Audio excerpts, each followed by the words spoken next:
Linda Mama, Uhuru said, was better.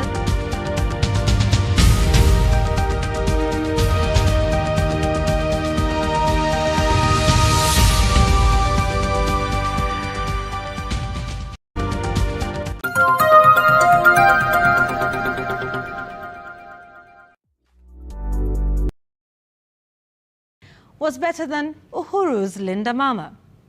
So it's Linda and leaders in the ring coming up. On the other side of the ring, the united opposition is seemingly working hard on the united part. But they're still approaching united from both ends of the word. Some sticking together on one end with the launch of Martha Karua's presidential bid, while another was quietly paraded on the other end of the letter by a former president.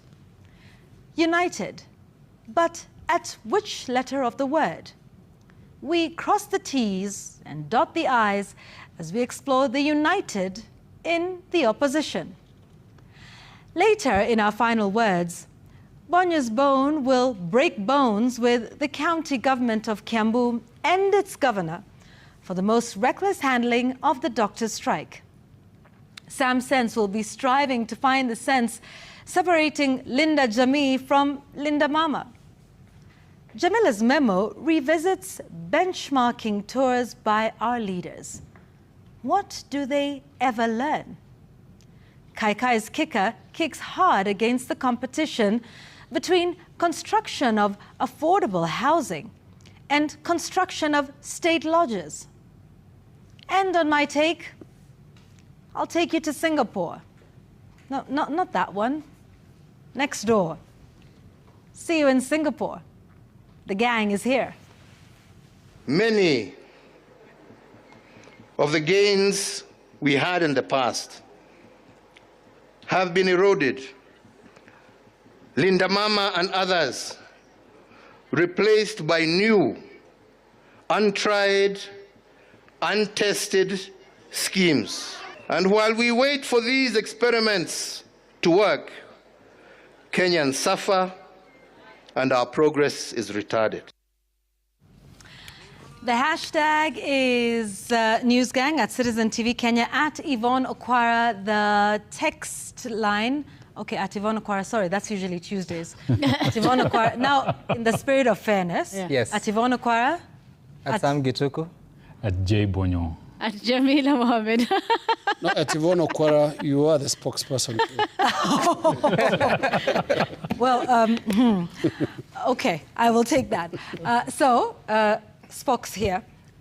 So send that feedback in to 22422, and as the Spokes, I've delegated that SMS line to Sam Gituku, who will be taking a look at your text messages. And it is with the delegated duties that we begin.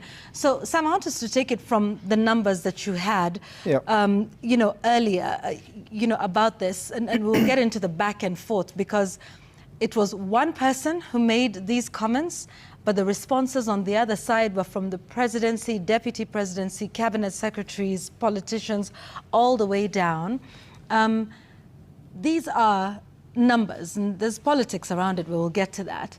But some interesting numbers that you presented earlier on your data point this evening. Right. Of course, the big conversation about what was supposed to be Linda Mama, what's supposed to be Linda Jami. And you realize that in both contexts, they are informal titles of programs. Because even when the government of, or the administration of Uhuru Kenyatta was introducing the term Linda Mama, I think it was about 2016, it was still not the formal name of the program, because the program was free maternity care. Yeah. So for starters, there is nothing called free maternity care today, as per the government of Kenya and the services that it's offering. So Linda Mama, on the angle of free maternity care, no longer exists. Now, we've been told about Linda Jami, which is obviously the understanding that now the government is working towards implementing the universal health coverage that covers every other person in the country.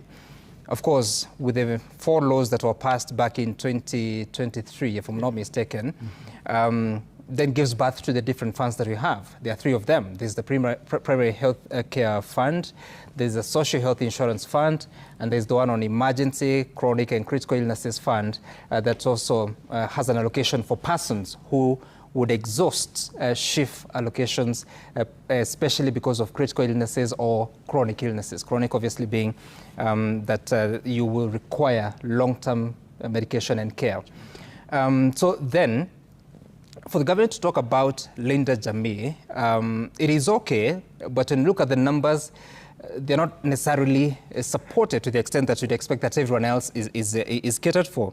So yes, we can talk about free maternal care, which like in our earlier segment, we got to the point that it doesn't exactly exist.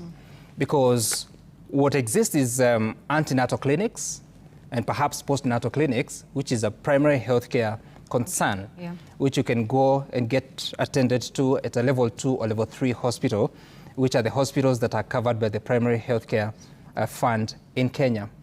But at the same time, if you look at the SHIF packages, the SHA packages, you'll find that they're supposed to be normal delivery, valued at 10,000 shillings, and cesarean section in select level 3 hospitals still under primary health care fund.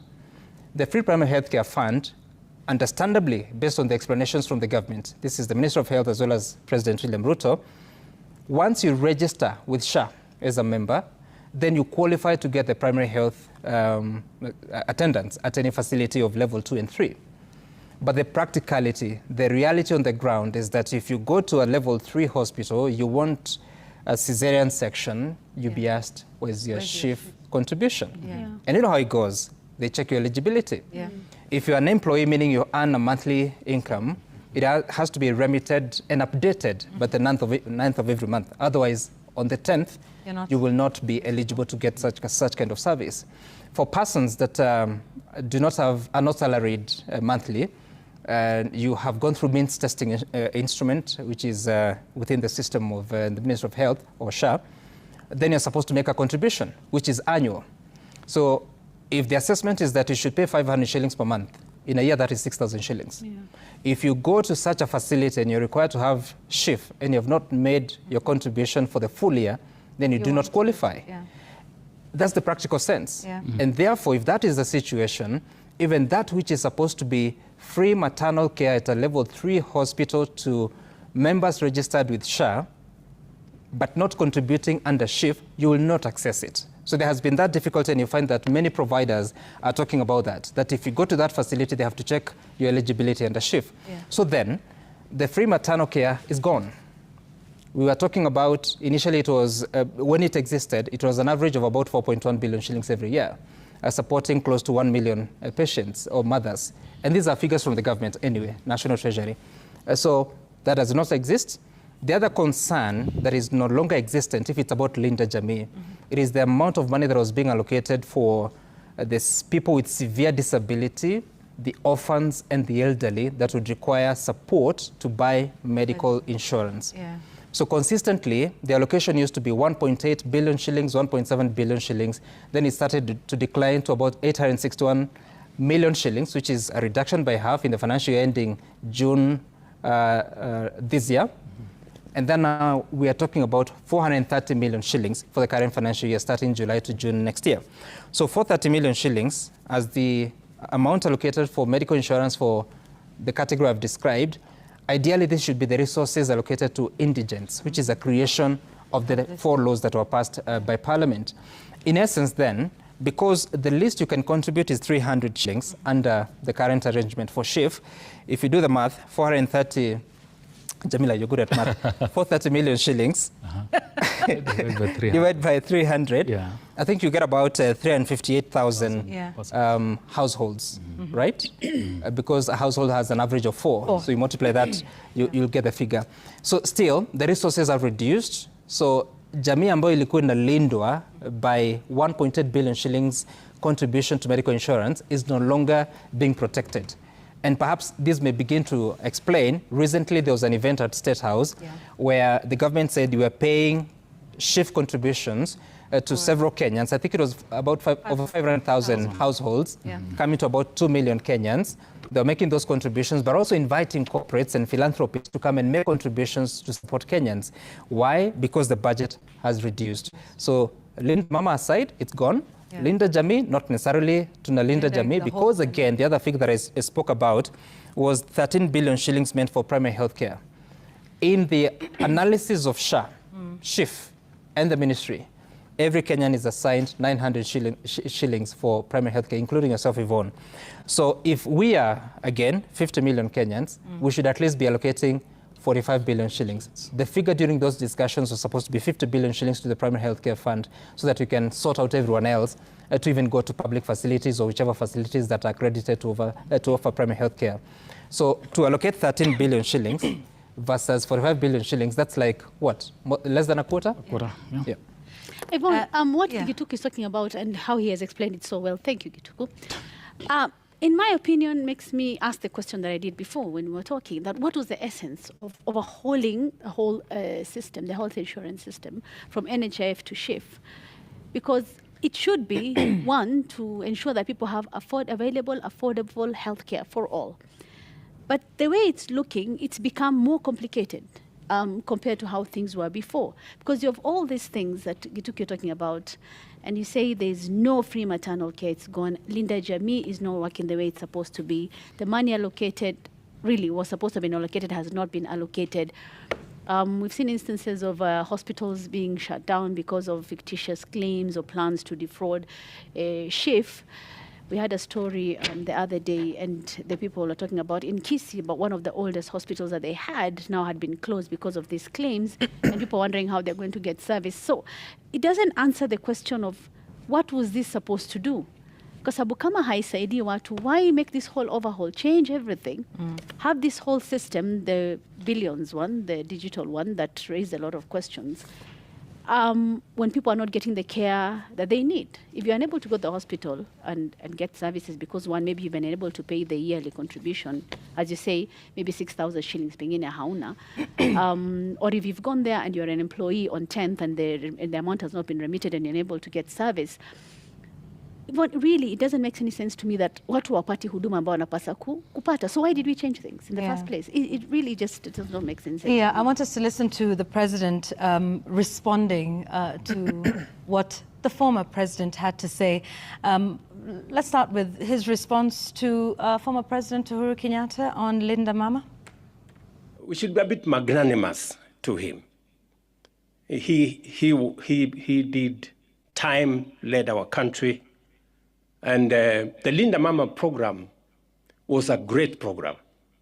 We developed it under the Jubilee administration, under the leadership of President Uhuru. We learned a lot from the Linda Mama program. And because of the experiences, because of the lessons learned from the Linda Mama program, we designed the Linda Jami program, which was an improvement from the Linda Mama program. So Linda Mama was good. Linda Jami is obviously better. And then the president went on to list some of the benefits under that program. It is an improvement from what it was in terms of the scope, from just delivery of mothers, which was the primary target of Linda Mama. We've now improved it to cover prenatal, before the delivery, postnatal, the delivery itself, postnatal, and it's no longer targeting Mama. It is targeting Jami, Mama plus the children plus the household. The figures have also increased in terms of benefits. Actually, the figures have doubled from 2,000, between 2,000 and 2,500 to now 10,000 to 30,000. So we have enhanced the program, but we must accept that we learned the lessons from Linda Mama. That's why we designed a better Linda Jami program. So there is a defense with him giving the figures for Linda Jami. That is President William Ruto on the same. There's a mistake there. Yes, I wanted to. I was actually coming back to. Yeah, because sorry, just allow me. It's the battle of the data points. All right, now. So give us your numbers. Yeah, because the president is talking about it's an improvement from 2,500. No, it's not. Normal delivery at level 2-3 hospital was supposed to be 3,500 shillings. At a level 4 to 6 was supposed to be 6,000 shillings. The cesarean section was supposed to be between 10,000 shillings and 17,000 shillings, where 10,000 is for lower levels of hospitals, 17,000 at higher hospitals.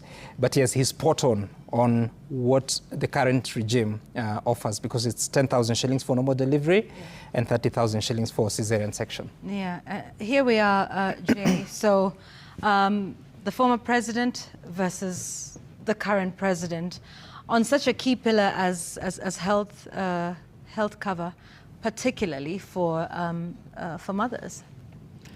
There would have been no debate or discussion around what is better or who offered what better, simply because what we have currently has got so many moving parts. And even if you ask the best of the best in the medical field, they can't pinpoint to what exactly do we have, what it offers, and where. And I think this is the first thing that the William Ruto administration must acknowledge, that 1 year later, why there's these debates and all these questions around this program is simply because, one, there was no buy-in. And the reason why there was no buy-in is simply because people do not understand the concept and the process. Only a few people who perhaps are seated, I don't think they're even seated at the Ministry of Health. They're somewhere in State House. They're the people who understand these things better and how it works. And over the last 12 months, it is clearly evident that the Kenyan person that is being said to be the primary beneficiary of this does not understand. And how do you then deal with this? You deal with this by acknowledging that the population truly do not understand what this is. And that is why you find people who say, it worked for me. Then you ask them, how did it work? Then they say, I don't know. I just said I'm registered and I was told my bills were taken care of. For NHIF, it was very clear that if I go to hospital, then whatever service I'm going to get, this is what NHIF would take care of, and this is what I'd pay on my own. So those are the building blocks of ensuring that such a huge and money-draining concept is understood and there is buy-in. But I see a feeling where it is all kifua. It has to work by any means necessary. That if you raise concerns, then you are against it. That if you ask questions, then chances are you feel either jilted or something. Or privileged. Or privileged, yes. Yeah. So I think the way NHIF, because these same teething problems, I remember very well in the early 90s, around 1992, 1993, when NHIF came into being. They're all there. But it took time for it to work. So the government must acknowledge that with such a humongous project, these teething problems are there, and they will continue to be there. However, they must acknowledge also that the process of understanding it should be left to what LK was earlier saying, people who know, understand, as opposed to pitching for it in political podiums. Right. Because then we take it politically and we deal with it politically. Yeah. In fact, I want us to now listen to the Cabinet Secretary in charge of health, who then now brought in the issues that you're talking about, NHIF now, NHIF then versus SHA today, and directly responding to the former president. Don't listen to naysayers. But because I'm giving information, They left us with 30 billion fictitious NHIF debt. Out of that debt, Linda Mama debt under NHIF inpatient was 4.8 billion. Outpatient was 306 million. In total, my good friend, my former leader, you have left us with 5.6 billion. Linda Mama. You should thank us. We did not look for the money. We did not went to public liars and said you left us. You left us with many debt. But today, because you started it, Linda Mama left a debt with us, Your Excellency. So it's also interesting about who's saying this. Oh, yes. There's a saying in Kiswahili, shilingi moja kwa ya pili. Yeah. Okay, all right. 1 shilling. No. Or another. Or like this. No. No, I'm The just size trying of to the understand. same coin. Oh, yes. Oh, okay. That's what it means. Yeah. Okay, I was today years old. Nakifanya Kiswahili. Had to learn. Nakifanya sana. But I think what I find fascinating is the man who is speaking. Because up until 2020, he was the leader of majority in the National Assembly. This is the house that allocates resources. It is the house that allocated resources to free maternity care from 2013, then converted to Linda Mama from 2016. He was there. This is the house of oversight. If there were pending bills, they would know. If there were fictitious payments, as he says, Parliament would know. Exactly. He was there.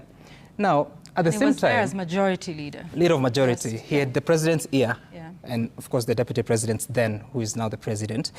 At the same time, who was the last cabinet secretary for health under President Uhuru Kenyatta? Mutahi Kagwe. His name is Mutahi Kagwe. Where is he today? He sits in cabinet with Aden Duale. Where's his office? Aden Duale goes to the office, Afya House. Mutahi Kagwe goes to the office, Kilimo House. They are neighbors. They can actually share parking. Park your car, have a chat over the parking area. Then each of you branches to their own side of the office. Now, it is pretty interesting that it's getting here because I don't really think it's about the challenges of administering this fund that is at play here. It is just about political scores being settled. Because you recall that in 2020, the year 2020, that's when Aden Duale ceased being the leader of majority and of course now branched out to go and lead the path on how William Ruto was going to become president. At that time, the relations between the president and his deputy was so broken to an extent that what we witnessed in the campaign trail, you clearly remember what it was. So really, I don't know if Kenyans should take seriously the accusations going on fictitious debts. Remember, there's also a question that if there were 30 billion worth of debts, and there has been this line being repeated by the political class, 30 billion shillings debt of NHIF after 60 years, and up until recently, there were close to 40 billion shillings worth of pending payouts from SHA in its first anniversary. And by the way, that was yesterday. SHA is one. Yeah. I mean, you know, you left us with debt. Linus, who is you and who is us? Because you is him plus them. Us is, again... Us with us. So what's going on here? Who's addressing who? We are you. Are you with us? Are you me? Are we you? Are we us? Are we us? Yes, I'm with us.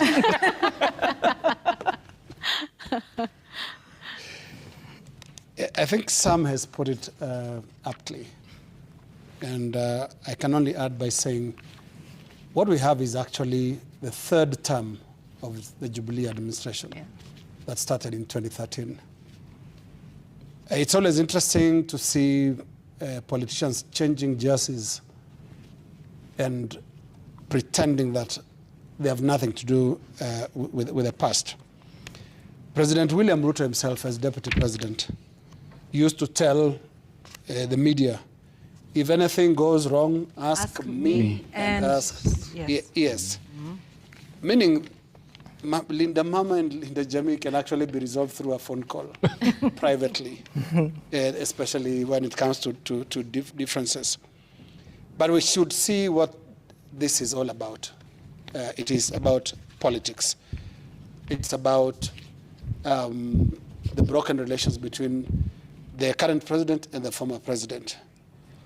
This is an eruption of fresh clashes, if I can call it that, because there seemed to be some truce since that visit to Ichaweri, but something seems to have changed.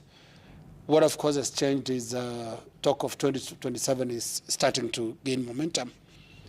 And let's remember where the former president spoke. He spoke at his party's National Delegates Conference, where he did something else without saying it. He paraded a silent, can we call him a candidate? His former Interior CS was seated there.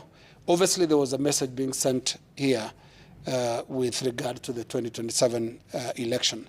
So even this idea of saying this government has done this, and I just want us to listen to the former president expanding the scope of the attack. It wasn't just about health. Yeah. It was also about kuzungushwa, kusumbuliwa. I think Monica can take us there. Tumezungushwa. Tumezungushwa. Tumezungushwa na kusumbuliwa. Wachache wamelipwa. Wengine wamejiita wakuu. Lakini hakuna mkuu kushinda Mwenyezi Mungu, na tumejiona tukiwa hapa. Right. He also had a few things to say about the judiciary. Let's listen to him.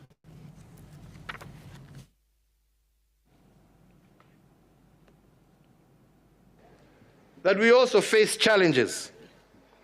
Key among them being our war against corruption in government that was less than successful. Our intergovernment relations also left much to be desired. A case in point being the uneasy relationship with the judiciary over the appointment of judges. To my mind, the framers of our Constitution intended that the different arms of government will be simultaneously independent, but always interdependent, for the common good of our people and nation. It was never our intention to deny them their independence or to interfere with their operations. It was a blistering appraisal of his successor, and he went all the way to saying, without exactly stating it, that he was questioning the broad-based arrangement. And let's listen to him talking about the president working with former Prime Minister Raila Odinga. We worked as a party to bring greater cohesion in our social construct, to reduce ethnic tensions and address both social and regional equalities.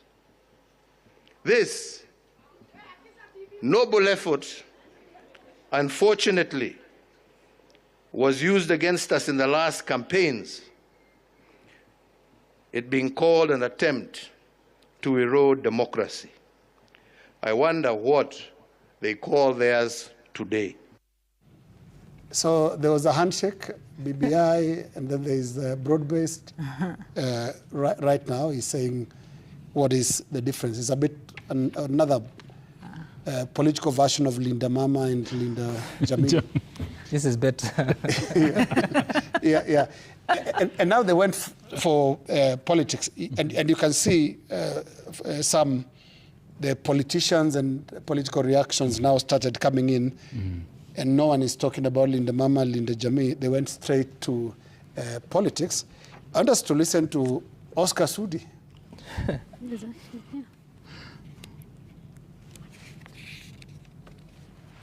I think we have the reactions from the Kenya Kwanza leaders. Yep.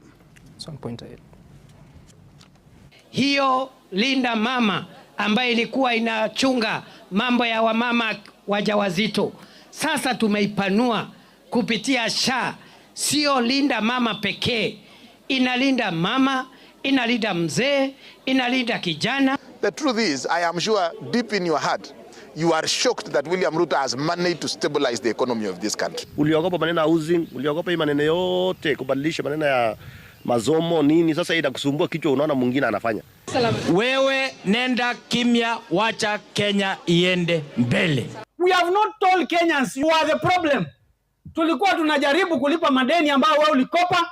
You are a part and a parcel of the mess that Kenya is undergoing. You cannot run away. We expect that those who call themselves the opposition can point out the kind of issues that the former president was made to talk about, but not to have the president himself, the former president himself, dragged into partisan politics. So you can see exactly where everyone stands, and you can see right there when Gladys Wanga, the governor for Homa Bay, speaks, the broad-based element in the government response to former President Uhuru Kenyatta. But this is all it was about. It's about 2027. And I just want us to listen to former President Uhuru Kenyatta in 2.1 talking about fielding candidates in 2027, which is the crux of the whole matter. We shall be preparing for the next general election, and doing so in earnest. And it remains our firm intention to field the best possible candidates for all elective positions.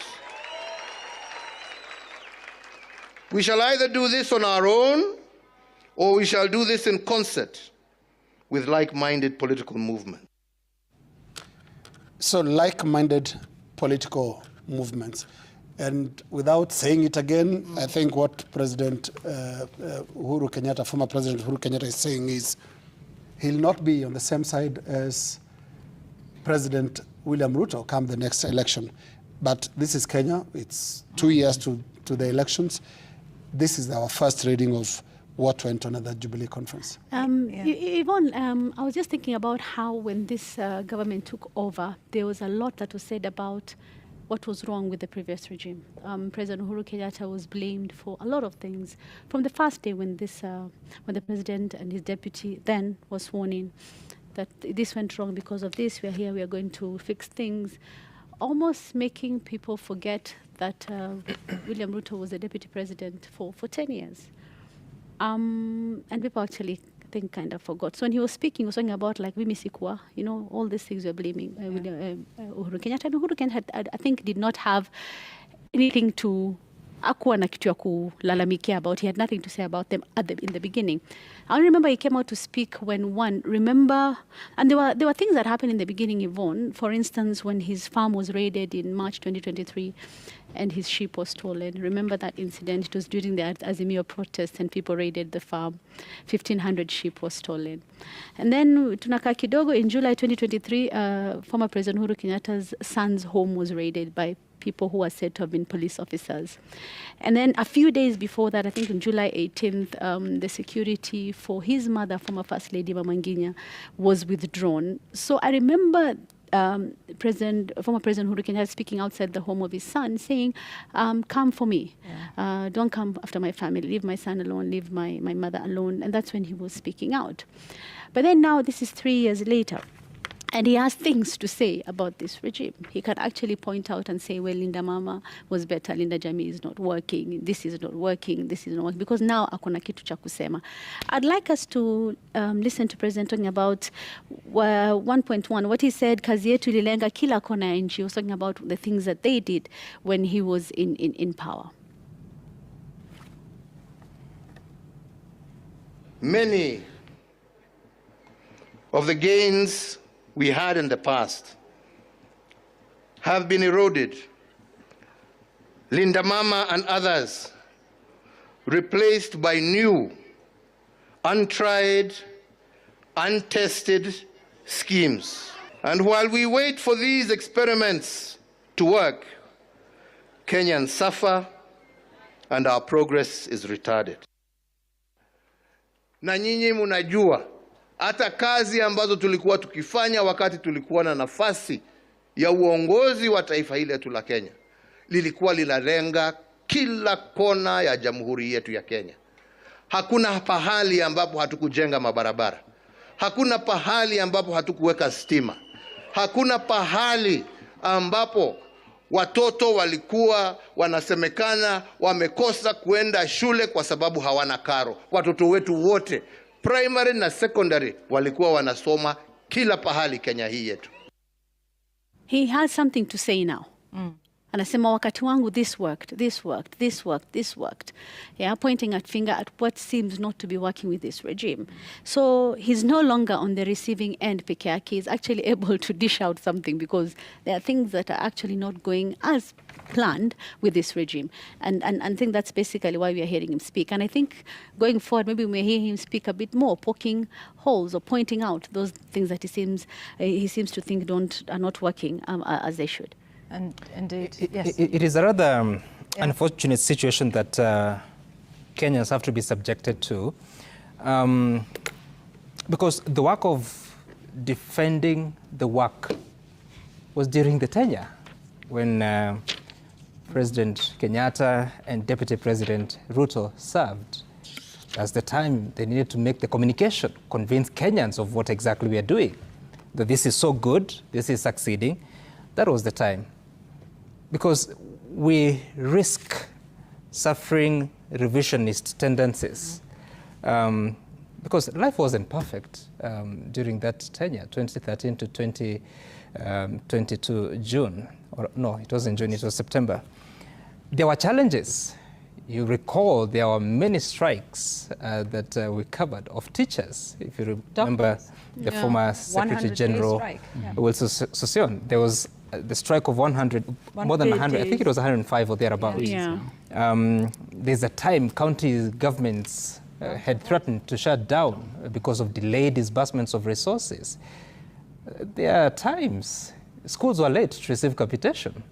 And indeed, there were several strikes from even the universities themselves. And there are times help disbursements were late. So government is not necessarily efficient, and especially when it comes to getting down to business. And of course, the situation we are in currently, because government is, what is that game where you pass on the baton? Really? And I think even President Kenyatta described it once when he appeared at the Bomas of Kenya, when he was throwing something at the former deputy president. So you receive 1.79 trillion shillings worth of debt from President Mwai Kibaki, and you come in and you accumulate so much debt with a lot of justification. Grow it. Yeah. You grow it, indeed. There was a revision of the economy, rebasing of the economy. I think that was in 2014 when we became a lower middle income country, and therefore that meant a lot for us to even access more debt from foreign countries or foreign systems. And in tow was William Ruto to defend why we were taking debt. And I remember President Kenyatta, one of the Christmas breaks, telling journalists in Mombasa at the time, funny how one of my colleagues was there, Hussein Mohammed, you know where he works today. And he was saying that he was taking all that debt because the value of debt is what it does. That you can actually take more than 100% of the GDP of debt as long as you can show results for it. He even gave examples of Japan. And at the time there was a push that you needed to disclose the SGR contract. And he said, just come, I'll get it for you. We didn't. So it was not all rosy. The point here is that governments come, they have a manifesto, they have a plan because they have promised a lot of things to the public. Some of them, most of them which are unachievable. It's a lot of promising that which you cannot deliver. Life becomes more expensive. Indeed, even in the next election in 2027, there will be many promises. Life will become more expensive in 2028. We must be prepared for that. But I think people need to define their legacies when they are serving. Revisionist tendencies may not work in the fullness of time. Indeed, many remember Eurobond. You remember how we couldn't account for it, and that money went into budgetary support for projects that we couldn't. The SGR, the debt, the cost of building that SGR that was inflated how many times? Almost 3 times. And remember, when did that debt become, when were we to start paying for the principal? 10 years later, right? In 2025. So let's be very clear. The debt situation we find ourselves in was the making of 2 people. Uhuru. Exactly, Uhuru. And President William Ruto then said, if there is any question about debt, come and ask me. Ask me. So here we are now. In hindsight, you know, that vision is 2020. So, and I see a lot of that on social media, that life was better under, that things were different. And I think just to sum it up, like Alina said, this is 3rd term of the Jubilee administration. Jay, as we take a break. I think the question then would be, why does Uhuru Kenyatta find his voice now? Why not immediately after William Ruto took over the presidency? And it takes me back to one time when Francis Atwoli said that Uhuru Kenyatta is too young to retire. Munataka ende wapi? Munataka ende wapi? And I think these are the things he was speaking about. That once you've retired as a president, like Sam rightfully says, your legacy ought to have been defined then. But again, we must also remember that Uhuru Kenyatta has spent the last 2.5 years of this administration fighting for Jubilee. He didn't have it up to until Rigathi Gachagua was impeached. Remember, at one afternoon, we were called to cover a near blow between Uhuru Kenyatta and some goons and police officers who'd come to take over the party, just across the road. So finally, he finds Jubilee, he looks at it, he cherishes it and realizes, I have a platform that now I can speak and speak as a party leader of Jubilee.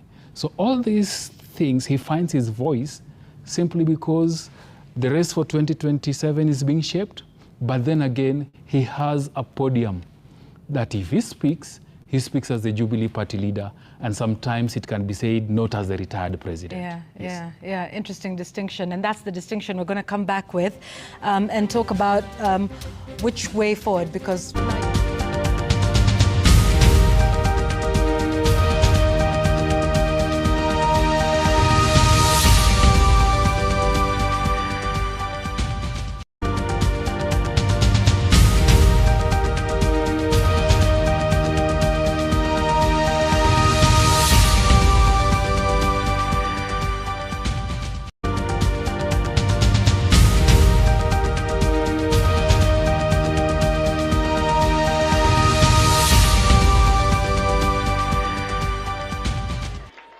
I am not just saying young in body. We also want young in mind and spirit. Not young in body, but young in mind and spirit. Many people expected that it was the NDC, right? Yep. Was going to declare perhaps a new party leader and a new presidential flag bearer for the party. It just went, they fell slightly short of that with respect to that. And the reason we're talking about this one now is because there's been a lot that was happening with the so-called opposition parties, right? Like we heard before, those ones that style themselves as opposition. It wasn't just Jubilee, it was the PLP with Martha Karua and a number of others. So some saying that there might be a possible split or perhaps not as united as they would seem. But first, Sam, let's understand the expectation, I think, of this meeting of Jubilee and what was meant to be the outcome. Was there something that we didn't get, or is the ground being laid, the foundation for an announcement that everybody seems to be waiting for? I think a few significant things happened quietly during that meeting. And we'll be listening to what former Interior Cabinet Secretary had said early in the year about his place rather in the united opposition, because when we spoke to him, he was saying that he didn't have a political party then. That is the time that he was declaring his bid for the presidency in 2027. And he said a lot of parties were quoting him. They were reaching out to him. And I particularly asked him about what the Jubilee Party Secretary General, Jeremiah Kioni, had said when it comes to the question of, because he had said, Jeremiah Kioni had already said that he wants that Matiang'i runs on a Jubilee ticket. So at the time he was saying that a lot of parties are interested in him. He will be considering to see which party he joins. But on that day when you see him now appearing at that NDC, special NDC, a National Delegates Conference is a conference of people who are primarily members of the Jubilee Party. Mm-hmm. He appears there sitting side by side with the party leader, Uhuru Kenyatta, of course dressed in red, at least for the shirt. Yeah. So that's very telling on what exactly is the direction, the sentiments of former President Uhuru Kenyatta on how he's going to even steer the nominations, ensuring that every person from whichever region is able to take part in the nominations and have a fair chance to win, that there is not going to be a regional political party. It is pretty telling. And I want us to listen to former Interior Cabinet Secretary 3.5 when he's talking about where he is when it comes to question of the united opposition. Watch. I am not working by myself. Yep. Let's begin. I'm not working. I don't know where you're going with this, but I'm not working by myself. We are working as a team. We are deployed in various areas, and everyone is working on various activities with a view to, as I said, we must have as wide conversations as possible across the country. To be able to cover the country, we can't all huddle together. Every time we are moving around, you'll see two people here or two people there or one person there or three people that side and so on. That is how this is going to be done. We are at this foundational moment, and we can't all keep huddling together as it were. Then that way we will not cover the country. Yeah, so already we are seeing meetings. The PLP meeting is understandable that Fred Matiang'i was already held up in another meeting, that is of the Jubilee Party. But then we saw these leaders appearing somewhere the same day, but also in Kitengela. Let's listen to what Kalonzo Musyoka says about unity of the opposition in 3-2. We are all the same. Of course, one would wish that it can be first among equals. We are not into that stage yet. Right now, we're actually in the process of studying each other. Gelling, you saw the other day, we had 1 or 2 days retreat and getting to understand each other. We have, of course, teams working very hard behind us with our instructions. We hope to be able to come up with a new coalition name. As soon as that happens, we'll let the country know. But I can tell you one thing. We are so determined, and the country is so determined to get itself liberated, that any of us who will give mixed signals about the need to have a united opposition, because everybody knows when we remain united like this, William Ruto is absolutely one term. And as I said, no ill will meant. It's just a reality. So that was Wednesday last week on the JKL, and the former vice president was speaking to us. But in the same interview, I asked him the question of his relationship with different candidates who have already declared their ambition. That is Fred Matiang'i, Rigathi Gachagua, as well as Martha Karua. On Fred Matiang'i, he said that he's getting to know him, that he didn't work with him when he was Interior Cabinet Secretary under President Kenyatta, but he's getting to know him. And a very short answer. When I asked him about Rigathi Gachagua, he had so much to say, that he's a brother, that he has opened up to him and the spouse, Dorcas Gachagua, they are hurting, he's listening to them, a lot to say. When I asked him about Martha Karua of PLP, he gratefully said she's a twin sister. She's his twin sister. So clearly you can see where things are. But let me say something about the challenges that the united opposition might face moving forward. First is the question of the personality differences that they have. Or similarities. Or similarities, rather. Cases, or personality clashes. Yeah. Clashes. So first, let's talk about Rigathi Gachagua. You know who he is. He was Ruto's running mate and deputy president for how many years? 2 years, I think? 2 years, yeah. Yeah, and what he has become since that impeachment. And he's been very keen on making sure that President Ruto does not win a second term. So he's quite a domineering person, loves control. He owns the slogan one term. He has been preaching it. And obviously you've heard him speak where he comes from, the votes that are in that region, and why that alone is sufficient to deny President Ruto the seat. He has also been very cordial with Kalonzo Musyoka in the conversations that they've had. So ask yourself, how would, assuming Kalonzo Musyoka was to get the United Opposition ticket and runs the country, how would President Musyoka govern a country where the coalition leader or one of the leaders is Rigathi Gachagua? The second person to talk about is Kalonzo Musyoka. Perhaps one of the few gentlemen in politics that you know, polite, humble, tolerant, that wants to see the best in people, at least what you see in the public. The last he worked in a government organization was when he was vice president of Mwai Kibaki. Yeah. Who was Mwai Kibaki?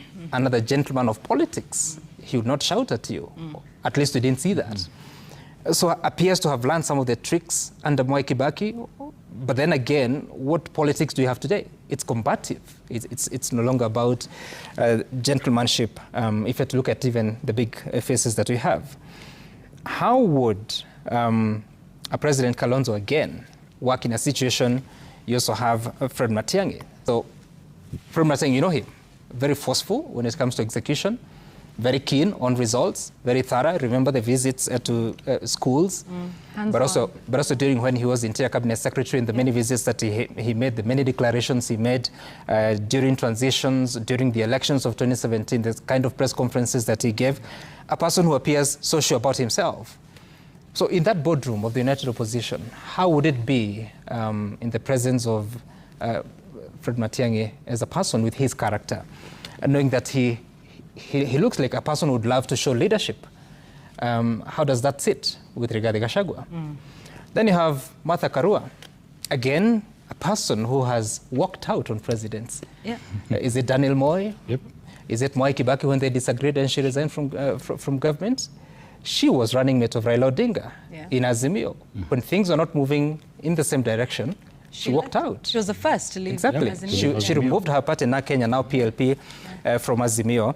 So you can see the character of the personality of these leaders, sure about themselves. I don't know if it's correct to say almost radical in terms of their judgment and the actions that they can take.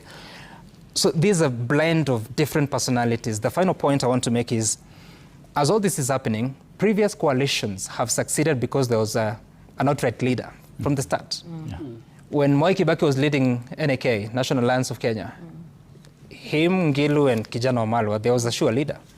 When they came together with LDP, there was a sure leader in Raila Odinga. When they formed a coalition, the leadership was Mwai Kibaki and Raila Odinga. If you had to look at the coalition of Jubilee in 2013, or 2012-2013, TNA-URP, there was a sure leader in Uhuru Kenyatta. Come 2022 rather, the coalition of Kenya Kwanza, there is William Ruto, there is Musalia Mudavadi, there is Moses Wetangula. There was only one person who could not run as a deputy president, that is William Ruto. He was the sure leader of Kenya Kwanza coalition under the UDA, which was the biggest party among the three. He became the candidate and outrightly the president. Today, in the United Opposition, who's the sure leader? On that, I want us to listen, because there was something interesting that happened on Friday, right? The National Delegates Conference of Jubilee, on one hand, at which Sami rightfully pointed out Fred Matiang'i was seated there, dressed in party colors. But on the other hand was Martha Karua, who's the party leader of PLP. And before I get into the optics, this was her declaring her interest in running for president in 2027. One people, one purpose, one term. na ndivyo wengine wasifikirie one term ni matusi, I stand before you to tell you that we must demystify power. In Kenya, in East Africa, and in Africa, people get to power and they refuse to leave power. Martha Karua, yours truly, is seeking a single term, one term. I believe that in 5 years it is possible to lay a foundation. Nobody will ever finish the job of making Kenya prosperous. You lay a foundation and you wait for the next team to come and further that. So I want to... So she wasn't there alone. I want us to listen to now members of the united opposition, some of them, or all of them, save for one, who are saying they will stick together. And there's a reason that this is significant. Watch. We will subordinate our ambitions to the interest, for the interests of Kenyans. We shall make whatever sacrifices necessary for this country to make sure, under whatever circumstances, we have one presidential candidate to face William Ruto. Safari ikianza, basi hatuna budi ila na sisi tuamue kwa kauli moja kwamba kamwe hatutarudi nyuma. Our presence here is testament that we are here for the long haul. Sisi tumeamua tutatembea pamoja vile mmetuona hapa hadi mwisho, hadi tuhakikishe one term has happened. All right, so you notice all the leaders who were present at the PLP National Delegates Conference, and how all of them were vowing to work together. One of them was not there, was in a different place.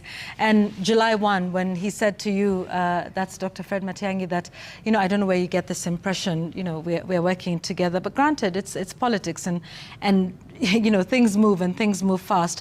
But there was also something, I think it was in that soundbite that we played earlier, you know, when Uhuru, former President Uhuru Kenyatta was talking about them fielding candidates, it was interesting what he said, that they will field the best possible candidates for all elective positions. It was the last sentence where he said, we shall either do this on our own, or we shall do this in concert with like-minded politicians, or political movements. Now, that's an interesting statement to hear from him at a forum where you have Dr. Fred Matiang'i, either on our own or those with like-minded, whilst on the other side, they're all singing the song of unity, and they're singing the same song, and they're singing the same chorus. So people starting to wonder, you know, what's happening here? Moja amejitenga, wengine wako pamoja. Some are saying either on our own or together with others. The others are clearly stating we're together, you know, sticking together, and, you know, there will be no ego contest and that sort of thing. So interesting times ahead. And even the fact that they had those NDCs on the same day. They could easily have, if things were perhaps different, you know, one has one on one day, then they all go troop to one, and then one has one on the other day. But I found that fairly interesting. And they have been at events, all of them together, previous to this. And we've seen them meeting informally and having a cup of tea, and we see pictures being released afterwards, after their meeting, all of them together. But even for President William Ruto, the ideal would be a not so united opposition. If they're separating, if Matiang'i ako peke yake na wengine wako pamoja, I mean, those are some votes ambazo zimegawanya, because ultimately, Yvonne, they're going to ask each other, so what are you bringing to the table? Our politics is tribal. So someone will come and say, well, from my region, mina leta kura 3 million. And the question would be, are each of these leaders the kingpins in their areas where they come from? Are you going to say that in Central it's Rigathi Gachagua who is the kingpin, and he'll say, niko na kura zangu 4 million I'm bringing to the table, Kalonzo Musyoka in Ukambani? Are we going to say the same about Eugene Wamalwa in Western? Are we going to say the same about Matiang'i, if he is the person who will bring the votes from Kisii? Because ultimately, Yvonne, that's what will matter. What are you bringing to the table? And then ultimately, if they do end up together, who will end up being the flag bearer? That could be one of the considerations. it's important to see how these by-elections play out, especially in those places where there are contests. In Bere, for instance, Kule Western is another one. We want to see who wins, who the people pick and vote for. And as I finish, Yvonne, I think they all need to watch carefully what is going on with the registration of voters that is happening now and how low those numbers are. I know it's just 4 days in and Kenyans tunakwaga lastminute.com, things may change, but I found it very interesting, the comments of one young man who said, raundi hii nimesema siwezi kupiga kura kwa sababu hakuna kitu itanisaidia na naambia Gen Z wenzangu tusipige kura, with our silence wanaweza kutusikia. That was a young man from Bomet. And if they had gone to the university, because there was an event today at Pan University that IBC had organized, and they said, numbers za leo za kuridhisha tumesajili karibu watu 70 people, and they're like, these are good numbers. That's something people need to start watching. Like, hey, are people actually registering as voters? Are young people registering? If they're not, are they thinking the same as this young man who's saying, my kura won't matter? I think it's something that needs to be watched carefully. Yeah, just I wanted to buttress your point about the strategy of a divided opposition. They seem to be thinking that as well. Let's listen to Rigathi Gachagua, the former deputy president and the former attorney general, on what they term a plan to divide the opposition. If you see any of us akiteleza, huyo mjue ni nani? Msaliti. William Ruto knows his goose is cooked, and he has embarked on a very serious scheme to divide the opposition. Be alert. You'll see the next several days the kind of schemes he is having. But if you want the surest, perhaps hint that things are not well, that you have Jubilee on one side and members of the united opposition on the other, I want you to listen to Jeremiah Kioni. He was speaking on Hot 96 on a show that's hosted by Emmanuel Tor on Sunday evenings. Just listen to this claim now about impeached former Deputy President Rigathi Gachagua. So when you are dealing about these things, wacha si tupebe hiyo mnaita red wheelbarrow. So you're saying Gachagua and Ruto are working together? He said it himself. And I'll give you the date and I'll give you the hour. When was it? I'll give you the date and the hour. Immediately I leave this place. One in Meandika. Right, so he was speaking once again on Hot 96. That show is called Checkmate, by the way. It's hosted by Emmanuel Tor. It's a very good show. Sundays at 6 p.m. From 6 p.m. 6 p.m. Yes. Allow me to plug. I just had to do that. Very nice young man doing a great show there. So if you also want some insights there, you can carry on. Sorry. Shameless plug to the side, Jay. I think it's easier said than done that the opposition will unite, especially at this point. And what Jeremiah Kioni says is a factor that drove all those gentlemen and women into making those statements they made on Friday. While Uhuru Kenyatta and Fred Matiang'i were somewhere on Ngong Road, they were the historic Ufungamano Hall, declaring and nearly swearing that they'll stick to each other. Yeah. But you realize that all this heightened "we will stick together" statement comes as soon as Uhuru Kenyatta emerges once again. And why is that? It's simply because Fred Matiang'i on his own on that table doesn't really amount to anything politically. Because like Rigathi Gachagua initially indicated when he announced his bid, he asked, he must demonstrate and show us what he is bringing in from his backyard. And you'd want to ask, like Jamila says, that our politics is largely tribal and there's always that tribal king that says, I bring these guys on the table. You'd want to ask, does Matiang'i has that base? And therefore, what happens is, he gives Matiang'i that good sounding board that if he goes to that table again, then he says, I bring Jubilee to the table. And what is it that Jubilee does to Rigathi Gachagua, especially in Mount Kenya region? And Monica, if you could just play 3.4 when the former president speaks about regional and tribal politics. Mambo hii ya kusema ati chama hii ni ya upande hii, chama ni ya upande hii, chama ni ya upande hii. La, wacha tuwe na national parties ambazo zinaunganishwa kwa sababu ya sera, lakini sio kwa sababu ya pahali ambapo zimetoka. Haja ni nyinyi mujue ya kwamba huyo mmechagua ni mtu ambaye atajitolea kutendea Wakenya wote pahali popote walipo kwa haki, bila kupora na bila kutenga mtu yeyote. That is the only thing that is important. And you realize that the conversations before have always been centered around Rigathi Gachagua taking claims to being the Mount Kenya kingpin. And then with now the arrival of Uhuru Kenyatta, then that kingpinship of his stares at a divided region, and therefore he cannot go to the table with his, I have 7 million backing me. Yeah. So all these talks about we must remain united and whoever is not doing what we want is being used by William Ruto is simply saying, there's a guy who is showing up. He's not been with us, but he's also coming up with another guy. Let's be very careful with them. Okay. And that is why Rigathi Gachagua says William Ruto is behind all these things. Because remember, there's also Moses Kuria in the mountain that seems to be unsettling him every other day. If you look at the grand scheme of things, his party ought to have made a mark going into these by-elections. And what do we see? People pulling out. It's being scattered. Yeah.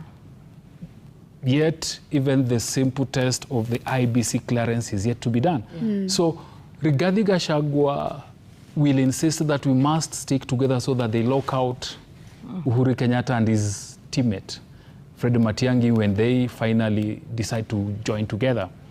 For the simple reason that he needs a say on that table, and based on the descriptions that Sam gave, he wants to have a say. Uhuru Kenyatta, Rigathi Gachagua, same team, nah. None of them can give way to the other. Yeah, before you come in, I just wanted to buttress that point. 1.4, this talk of bitterness, is there? Did people read too much into it, or was it directed at someone in particular? I have both lost elections and won elections, taking each in my stride, learning that in politics you can never be led by bitterness, anger, or hate. That only deviates you from your mission and vision. Look, Yvonne, there's only one motivation for the opposition to remain united. They all say one term. And they've made that really, really clear. And then the how also forces them to sit in the same room. And that is Article 138 of the Constitution of Kenya, 2010, which in sabbatical 4 requires that a winning presidential candidate must garner at least half, no, more than half of the votes cast. Yeah. And they must also get at least 25% of more than half of the counties. Now, political egos are really big. They are like big boulders. And when you see this team, had it not been for 138, they could not fit in one room because of the political egos. You can already see the silent wars between them because of the huge egos. But they know at some point they have to do the math around 138. The math around 138 is then what makes regional politics relevant. which is why you see, and I agree, Canon, when you talk about the fight between Rigathi Gachagua and Uhuru Kenyatta, because there's a huge basket there. Unfortunately, tribes are actually like commodities in this country. So you count them as like pebbles. And I covered elections in the Gambia where they were voting with pebbles. Yeah. That's how you see it. You have 6-7 million pebbles from this region, which is why the fight between the silent war between Uhuru Kenyatta and Rigathi Gachagua is big. And I just want us to go back to Sam Gituku's interaction with Rigathi Gachagua some time back on this specific issue of relations with the former president. You do know?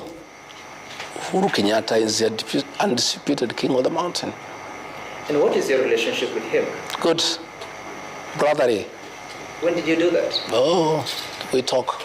You know what happens with our community? We are a very interesting community. We don't fight. We fight very rarely. And when we do, when we realize we fought without a good reason, we patch up. We fought. Oh, yeah. Months ago? We've been, when we realized we made a mistake, I'm the one who made the first move of reaching out and apologizing because really we were unfair to Uhuru Kenyatta. This was the last interview as deputy president, wasn't it? Yep. Yeah. And then after that there was the impeachment. You could tell he was trying to reach out because things were already quite bad with the current president, and so he was trying to reach out. And we are seeing a bit of that happening even now. He later claimed that he had met people that were close to the former president. But all in all, this will be a very interesting relationship to watch going forward. For one reason, the battle for regional supremacy, especially in Mount Kenya, is usually a very, very epic one. So epic that it actually cost the opposition the election of 1992. There were two strong candidates from Mount Kenya region. In former President Mwai Kibaki, who was then the leader of DP party, and in former transport minister, former sports minister, former party leader of Ford Asili, Kenneth Stanley Njindo Matiba, who was very, very popular, having rebelled against his former boss, President Moi. And they both went to the ballot purely because of egos that they had. If you combine the votes of Matiba and Mwai Kibaki, they were sufficient to send President Moi home. Those days we didn't have the 50+1 rule, and it was a simple majority. The joined opposition, which also included Jaramogi Oginga Odinga, and there were about 8 candidates that time, including John Harun Mwau. They all joined. Chibule Watsuma was there. Chibule Watsuma was there as well. Yeah. Mukaru Nganga was there. Yeah. It was a big list. They joined. The total number of votes from the opposition was actually 3 times more than what President Moi had. Now there's a constitutional requirement that whoever is elected president must cross the half+1 mark. And that's the only reason these politicians will work together. So the one thing that we know about Mount Kenya politics, which now has 2 players in Uhuru Kenyatta and Rigathi Gachagua, is the knives are long. And Uhuru Kenyatta is actually walking with one in his back. He went to Mount Kenya in the last election to support Raila Odinga. And Rigathi Gachagua actually won that contest and stuck the knife right at the back of Uhuru Kenyatta. And that's way before the ship incident in the ranch. And this is what happens in this regional politics. I think it's also going to be expanded to look at other candidates like Fred Matiang'i, who appears to enjoy the outright support of the Kisii region, and in a region where another candidate emerged today declaring that he's gotten a party, as former Chief Justice David Maraga, who is also running. So we're going to see, again, in that region, who has the numbers. Because, like I said, votes are mere pebbles in this country. First of all, gather them regionally before you convert them to a national vote. But is something going to change? Jamila, you're talking about the registration of voters and all that. It's time will tell. There have been epic political developments in the last 2 years in this country, right from June last year to now. We can't just assume that it'll be the usual way of doing things. So there must be room for what we don't know. Yeah. Shamila? Tunamaliza na naanza. Abuse of power. Merudi leo na umekuja na abuse of power. I thought you united. Simesema tumeshinda game 2 tu. Naitumia vibaya.